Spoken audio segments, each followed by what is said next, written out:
4 golongan orang yang tidak disentuh oleh api neraka. Yang pertama, dipanggil nama Sahl. Alright? S-A-H-L. Ini adalah bahasa Melayu yang saya bagilah. Alright. Orang yang jenis ni orang yang macam mana? Orang yang tidak mempersulitkan orang lain. Adakah kita ni ada tak jenis ni? Kita ni tak suka menyusahkan orang lain. Dan setiap permasalahan ada solusi. Dia selalu bagi mudah lah, contohnya kan. Antara perkara-perkara contohnya adalah buang something, contohnya paku ke kayu ke di tengah jalan. Nampak tak? Benda-benda macam ni kan, kita tak tahu, kadang-kadang Allah nak angkat darjat kita, nak bagi redha dekat kita disebabkan kita mempermudahkan orang lain.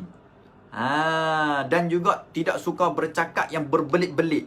Alright? So, dan yang paling penting, yang utama tadi, tidak menyusahkan orang lain. Kita ni, tengok dekat diri kita, kita ni adakah orang yang menyusahkan orang lain? Oi, tak ada lah Ustaz Zul. Okey, tak ada, tak apa. Alhamdulillah, kita duduk dalam golongan orang yang pertama. Kita nak tengok golongan orang yang kedua pula, apa dia? Qarib.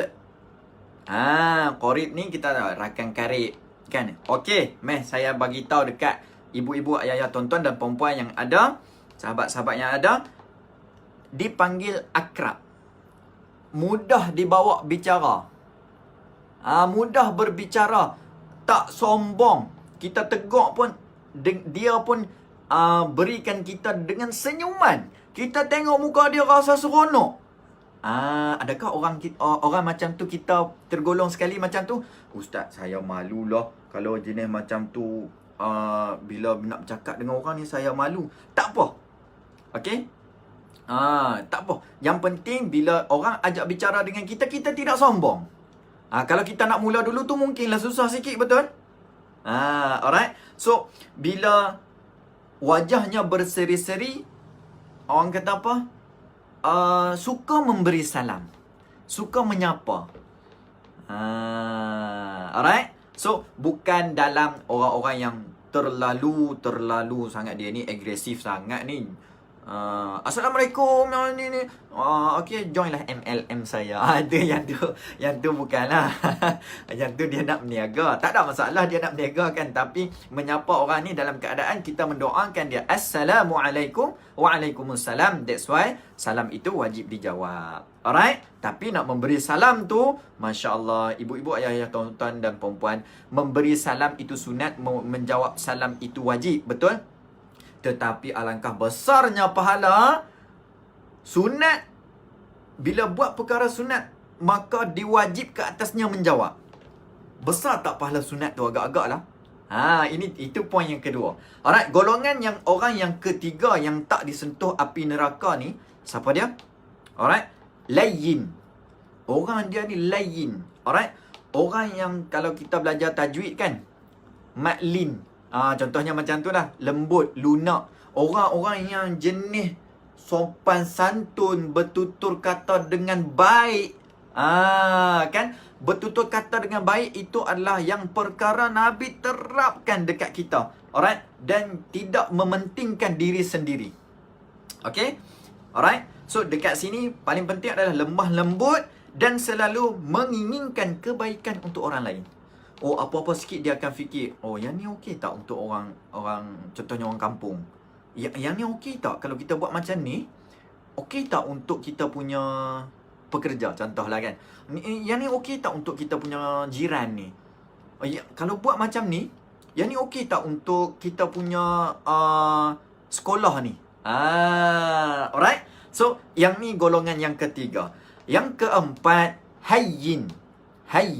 Yang keempat ini, orang yang memiliki ketenangan dan keteduhan zahir dan batin. Dia rasa rendah diri, tidak, orang kata apa, tak mudah marah, dan orang kata apa,